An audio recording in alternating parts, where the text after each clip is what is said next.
Bismillahirrahmanirrahim. Alhamdulillahirabbil wassalatu wassalamu ala asyrofil anbiya'i wal mursalin wa ala alihi washabbihi ajma'in. Assalamualaikum warahmatullahi wabarakatuh. Salam ukhuwah dan salam kasih sayang. Bersyukur kita kehadrat Ilahi kerana dengan izin serta limpah kurnianya dapat kita bersua dalam forum ilmiah bagi membincangkan tajuk forum yang cukup menarik oleh para panel kita pada hari ini. Hadirin sekalian, tajuk yang akan dikupaskan hari ini adalah hidayah minta Allah. Sebelum saya memperkenalkan ahli panel kita pada hari ini, eloklah saya untuk menjelaskan sedikit mengenai tajuk kita pada hari ini.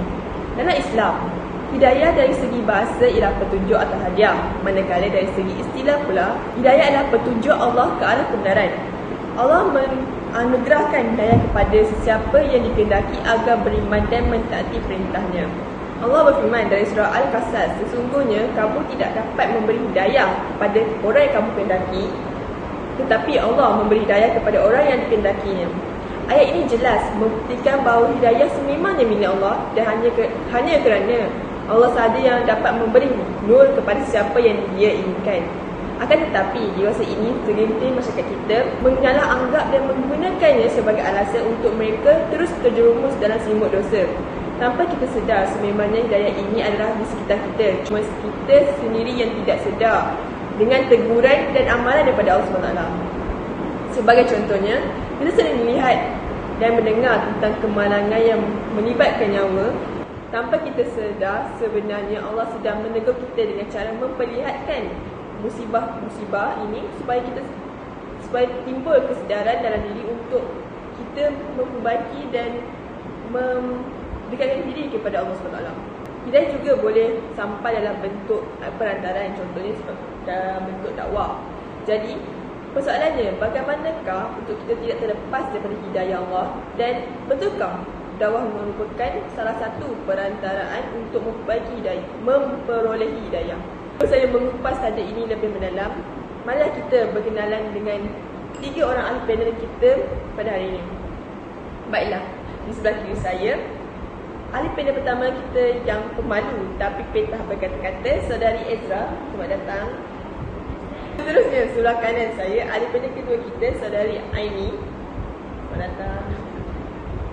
Dan di hujung sana, merupakan ahli panel kita yang ketiga, Saudari Nurin Nabila. Selamat datang diucapkan kepada ketiga-tiga ahli panel kita pada hari ini. Buat pengetahuan sekalian, ketiga-tiga ahli panel kita ini merupakan pelajar daripada Medical Selangor. Sebelum saya menyimpang dengan lebih jauh, soalan saya kepada panel pertama kita adalah, betulkah tanggapan segelintir masyarakat kita tentang hidayah itu hanya milik Allah, dan apakah cara-cara untuk kita tidak terlepas daripada mendapat hidayah Allah? Bismillahirrahmanirrahim. Terima kasih Saudari Siti Syafiqah selaku moderator pada hari ini.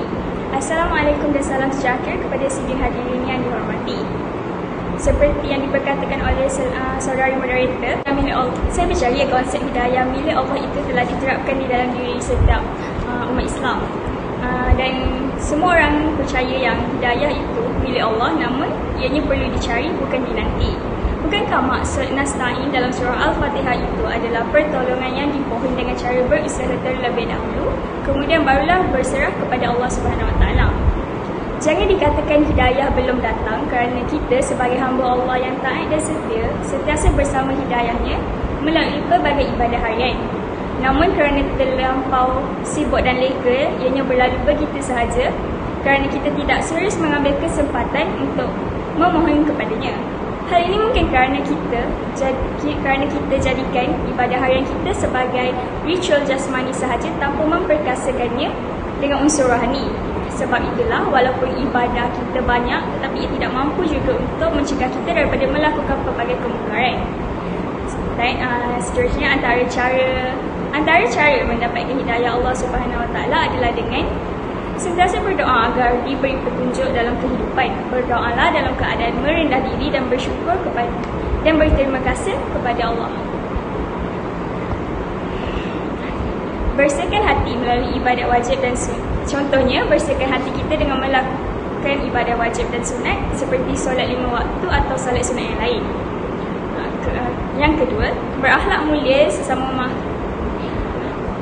hendaklah mulia sesama makhluk iaitu manusia, binatang dan tumbuhan. Contohnya tidak menyakiti manusia, binatang atau tumbuhan. Jika ingin membunuh binatang dan memotong tumbuhan, hendaklah mempunyai tujuan yang jelas terlebih dahulu.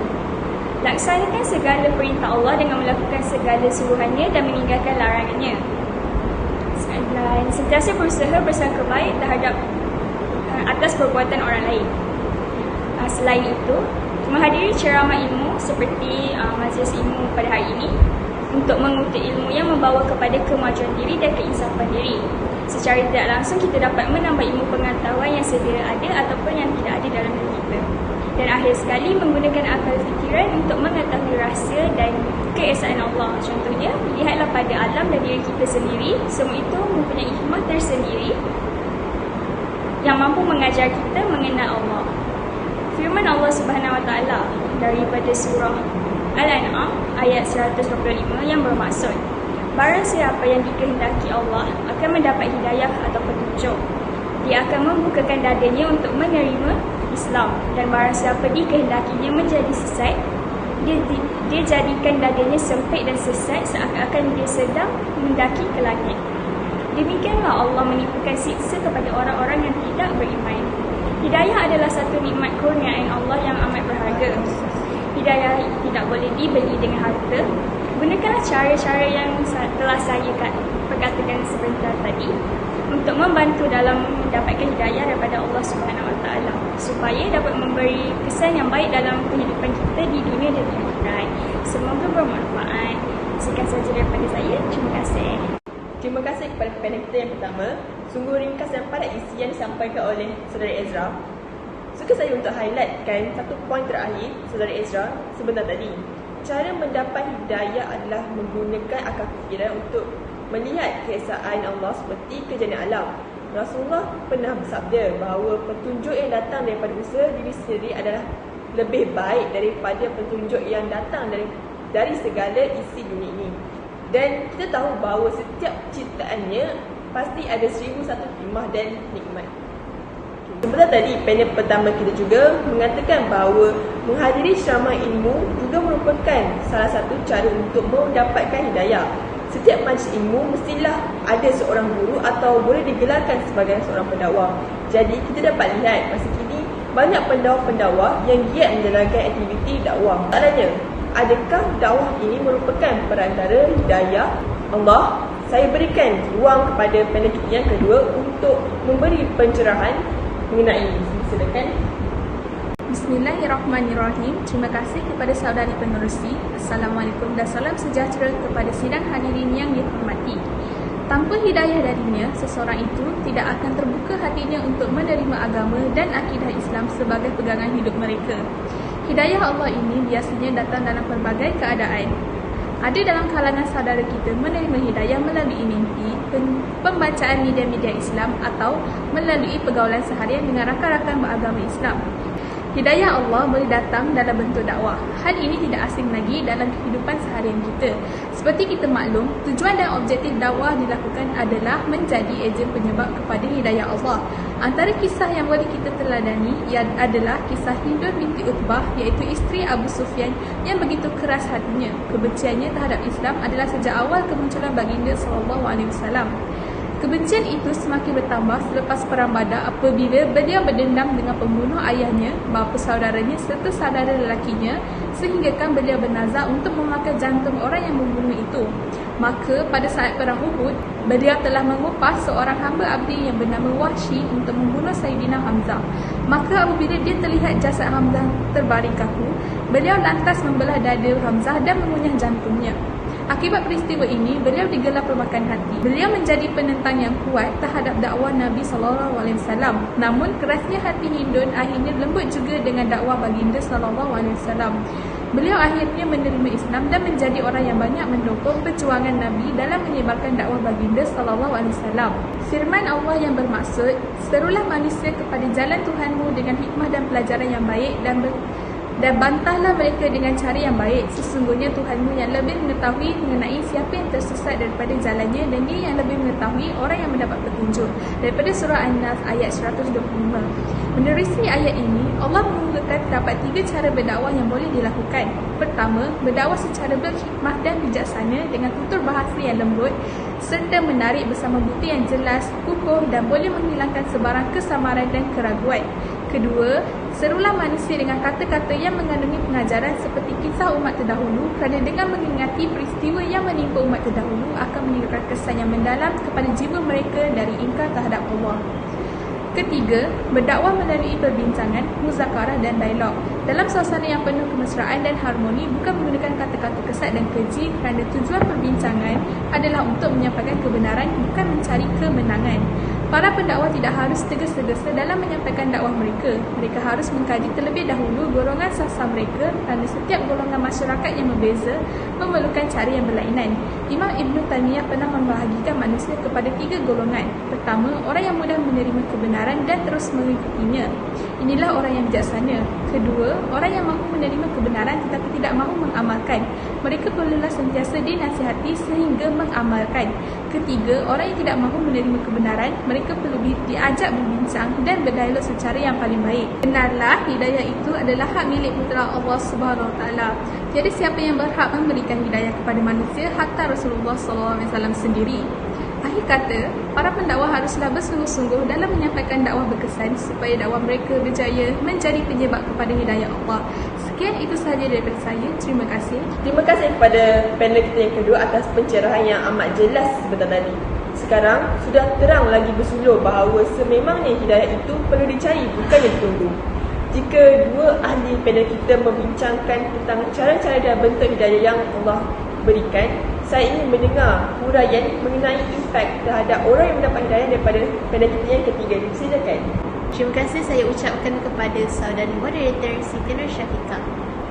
Berbalik kepada konsep hidayah milik Allah, seperti yang ditanyakan oleh saudari moderator kita tadi, antara kesan-kesan hidayah kepada manusia ialah dapat meningkatkan amalan fardu ain dan fardu kifayah, serta membimbing manusia untuk sentiasa istiqamah dalam beriman kepada Allah Subhanahu Wa Taala tanpa sebarang perasaan ragu-ragu.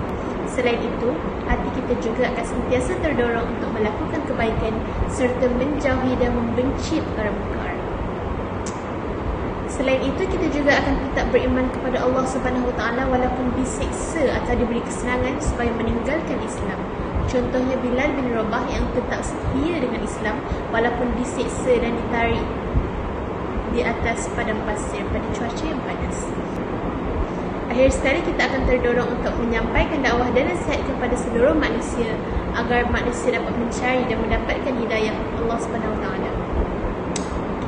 Allah Subhanahu Wa Taala berfirman di dalam surah Al-Qasas ayat 56 yang bermaksud, sesungguhnya engkau Muhammad tidak akan dapat memberi hidayah petunjuk kepada orang yang kamu kasihi, tetapi Allah memberi hidayah kepada orang yang Dia kehendaki, dan Allah lebih mengetahui orang-orang yang mahu menerima hidayah. Sebab turunnya ayat ini berkaitan dengan meninggalnya Abu Talib dalam keadaan tetap memeluk agama Abdul Muttalib, iaitu agama musyrik. Hal ini sebagaimana ditunjukkan hadis yang diriwayatkan dalam Sahih Al-Bukhari dan Sahih Muslim dari Ibnu Al-Musayyib bahawa bapanya Al-Musayyib berkata, tatkala Abu Talib akan meninggal, Rasulullah SAW bergegas mendatanginya, dan pada saat itu Abdullah bin Abu Umayyah serta Abu Jahal berada di sisinya. Beliau SAW berkata kepadanya, wahai pakcikku, ucapkanlah la ilaha illallah, suatu kalimah yang dapat aku jadikan pembelaan untukmu di hadapan Allah. Akan tetapi Abdullah bin Abu Umayyah dan Abu Jahal menimpali dengan ucapan, apakah engkau Abu Talib membenci agama Abdul Muttalib? Lalu Nabi SAW mengulang sabdanya lagi, namun mereka berdua pun mengulang kata-katanya itu. Maka akhir kata yang diucapkannya bahawa dia masih tetap di atas agama Abdul Muttalib dan enggan mengucapkan la ilaha illallah. Kemudian Nabi SAW bersabda, sungguh akan aku mintakan ampunan untukmu selama aku tidak dilarang. Lalu Allah menurunkan firman-Nya di dalam surah At-Taubah ayat 113 yang bermaksud, tiadalah sepatutnya bagi Nabi dan orang-orang yang beriman memintakan ampun kepada Allah bagi orang-orang musyrik, walaupun orang-orang musyrik itu adalah kaum kerabatnya. Sesudah jelas bagi mereka bahawa orang-orang musyrik itu adalah penghuni neraka Jahannam. Dari firman Allah Subhanahu Wa Taala dan hadis Rasulullah Sallallahu Alaihi Wasallam di atas dapat dipetik beberapa manfaat dan pelajaran. Yang pertama, dalam kitab Fathul Majid, Syekh Abdul Rahman bin Hasan Al-Lu'ash menukil perkataan Ibnu Katsir rahimahullah tentang tafsir ayat ini. Allah Subhanahu Wa Taala berfirman dengan Rasulnya, sesungguhnya engkau wahai Muhammad tidak akan dapat memberi hidayah kepada orang yang engkau kasihi.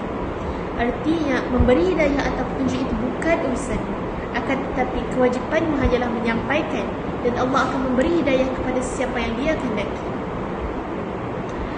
Dialah yang memiliki hikmah yang mendalam dan hujah yang mengalahkan. Hal ini sesuai dengan kandungan firman Allah Subhanahu Wa Taala dalam surah Al-Baqarah ayat 272, bukanlah kewajipanmu menjadikan mereka mendapat hidayah, akan tetapi Allah lah yang memberi hidayah kepada siapa yang dikehendaki. Begitu juga firman-Nya di dalam surah Yusuf ayat 103, dan sebahagian besar manusia tidak akan beriman walaupun kamu sangat menginginkannya. Berbalik kepada kehidupan seharian kita, biar saya ambil satu contoh. Perbezaan antara orang mu'allaf dan orang muslim. Mu'allaf adalah orang Islam yang tidak dilahirkan di dalam Islam tapi memeluk agama Islam. Manakala orang muslim adalah orang yang dilahirkan di dalam Islam. Orang mu'allaf dia dapat melihat keindahan dan kebaikan Islam kerana mereka diberi hidayah oleh Allah untuk memeluk Islam. Jadi mereka akan kaji dan mencari kebaikan dan keindahan Islam. Berbeza dengan orang muslim yang dilahirkan di dalam Islam, terdapat segelintir yang tidak mencari kelebihan dan keindahan Islam kerana mereka leka bahawa mereka telah dilahirkan di dalam Islam. Seharusnya kita mencari dan mengkaji keindahan Islam agar dapat menjadi seorang muslim yang lebih baik dan bertakwa. Sekian, terima kasih. Sungguh ringkas dan padat perkongsian daripada panel kita yang ketiga, saudari ini. Jadi bolehlah saya simpulkan daripada perbincangan kita pada hari ini bahawa hidayah itu sememangnya milik Allah. Hidayah tidak dapat dibeli, tapi ini adalah nikmat Allah yang hanya dianugerahkan kepada hamba-Nya yang dikehendakinya. Terima kasih saya ucapkan kepada ketiga-tiga panel kita pada hari ini kerana sudi memberi pencerahan dan keterangan mengenai tajuk kita pada hari ini. Moga apa yang kita dapat hari ini tidak sekadar masuk telinga kanan dan keluar telinga kiri. Nampaknya masih amat mencuburi kita. Sekian saja untuk hari ini. Terkasar bahasa, tersilap bicara, mohon dimaafkan. Sesungguhnya yang baik itu datang daripada Yang Maha Pencipta, dan yang kurang itu datang daripada kekilapan diri kami sendiri. Saya akhiri forum kita pada hari ini dengan lafaz yang mulia. Wabillahi taufiq wal hidayah. Wassalamualaikum warahmatullahi wabarakatuh.